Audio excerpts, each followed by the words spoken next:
How to change your Roblox password if you forgot it. Hi everyone, this is Neha from Create, Login and Delete, and today in this video presentation, I'll be guiding you through the process of resetting your Roblox password if you have forgotten it. So it is really essential to carefully follow each step to ensure a smooth process. So firstly, you have to open any web browser on your computer or your mobile device, and then after go to roblox.com/login.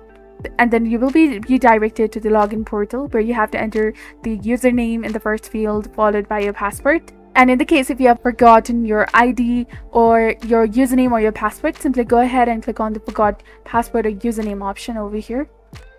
And here in this page, you have to enter your email address to reset your password. Then simply click on submit button.